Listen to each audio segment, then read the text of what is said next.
अफगानिस्तान में 20 साल तक चल रहे अमेरिका के सबसे बड़ा सैन्य अभियान को खत्म किया गया है। अब पूरे अफगानिस्तान पर तालिबान ने कब्जा जमाया हुआ है।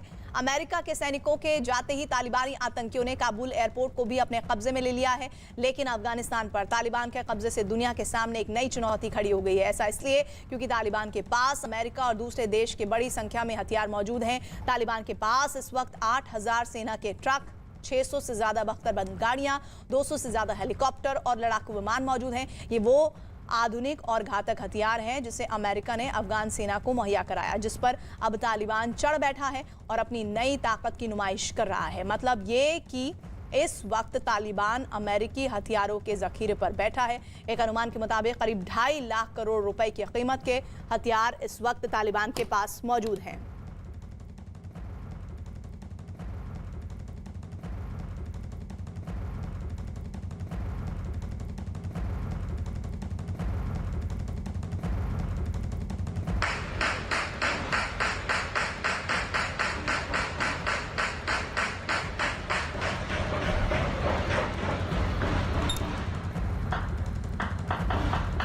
तो तस्वीरें आपको एक बार फिर से दिखा दे। दरअसल अफगानिस्तान में 20 साल तक चले अमेरिका का जो सबसे बड़ा सैन्य अभियान है वो खत्म हो गया है और अब पूरे अफगानिस्तान पर तालिबान ने अपना कब्जा जमा लिया है। अमेरिका के सैनिकों के जाते ही तालिबानी आतंकियों ने काबुल एयरपोर्ट को भी अपने कब्जे में लिया है। लेकिन अफगानिस्तान पर तालिबान के कब्जे से दुनिया के सामने एक नई चुनौती है।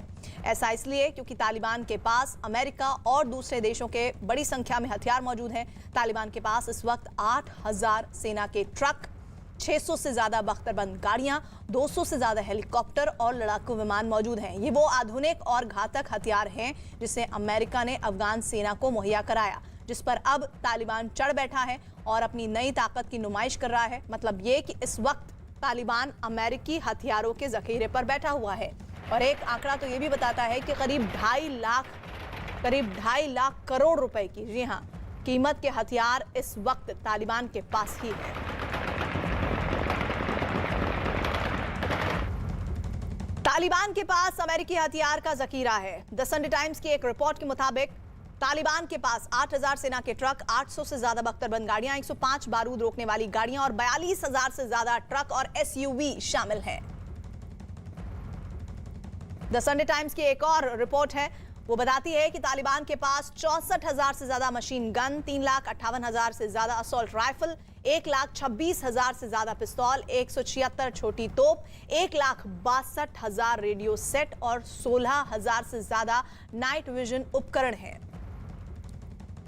और यही नहीं, द संडे टाइम्स के मुताबिक तालिबान के पास 33 MI-17 helicopter, 33 Black Hawk helicopter, 43 MD-530 helicopter, 4 मालवाहक विमान और 43 लड़ाकू विमान भी मौजूद हैं।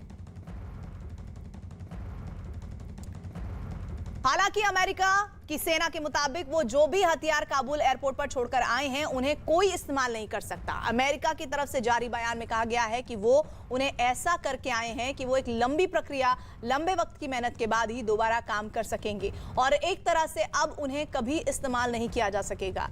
अमेरिका का यह भी दावा है कि जिन वाहनों को अमेरिका छोड़कर आया है उनका इस्तेमाल करना भी मुश्किल होगा। अमेरिका की तरफ से अपने दावे की पुष्टि के लिए एक वीडियो भी जारी किया गया है।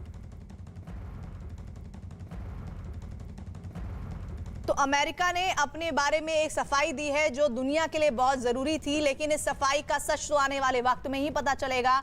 अमेरिकी सेना के मुताबिक वो जो भी हथियार काबुल एयरपोर्ट पर छोड़कर आए हैं उन्हें कोई इस्तेमाल नहीं कर सकता है। अमेरिका की तरफ से जारी बयान में कहा गया है कि वो उन्हें ऐसा करके आए हैं कि एक लंबी प्रक्रिया, लंबे वक्त की मेहनत के बाद ही इन्हें दोबारा काम पर लिया जा सकेगा। एक तरह से अब उन्हें कभी इस्तेमाल नहीं किया जा सकेगा।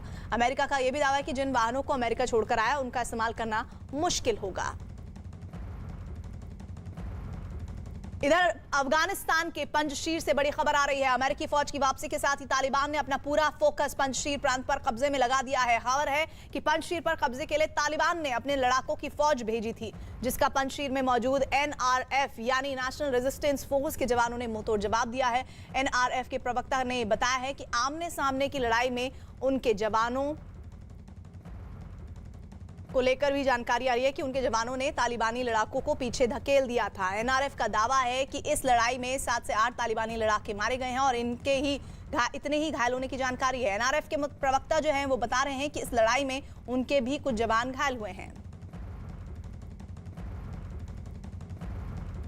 Last night there was an attack by Taliban at the entrance of the Panjshir Valley. They may have tried to test their luck to enter in Panjshir, but they were unlucky. They have lost 7 or 8 and same number wounded. Unfortunately, a couple of resistance personnel also were wounded. That's the latest news.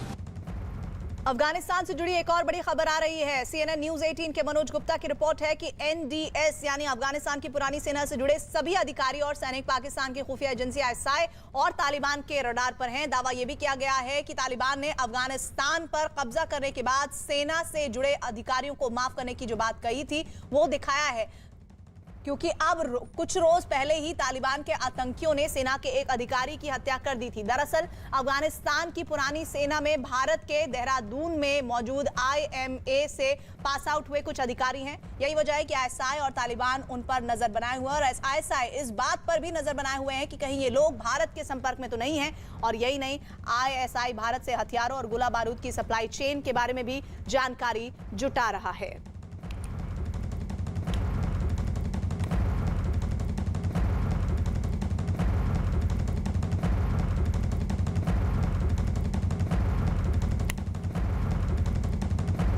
तो इस वक्त अफगानिस्तान से जुड़ी हुई एक बड़ी खबर CNN news 18 के मनोज गुप्ता की रिपोर्ट है कि NDS यानी अफगानिस्तान की पुरानी सेना से जुड़े अभी सभी अधिकारी जो हैं वो सैनिक पाकिस्तान की खुफिया एजेंसी ISI और तालिबान के रडार पर हैं। और दावा यह भी किया गया है कि तालिबान ने अफगानिस्तान पर कब्जा करने के बाद सेना से जुड़े अधिकारियों को माफ करने की जो बात कही थी वो दिखावा है, क्योंकि कुछ रोज पहले ही तालिबान के आतंकियों ने सेना के एक अधिकारी की हत्या कर दी थी और अफगानिस्तान की पुरानी सेना में भारत के देहरादून में मौजूद IMA से पास आउट हुए कई अधिकारी हैं। यही वजह है कि ISI और तालिबान उन पर नजर बनाए हुए हैं। ISI इस बात पर भी नजर बनाए हुए हैं कि कहीं ये लोग भारत के संपर्क में तो नहीं है। यही नहीं, ISI भारत से हथियारों और गोला बारूद की सप्लाई चेन के बारे में भी जानकारी जुटा रहा है।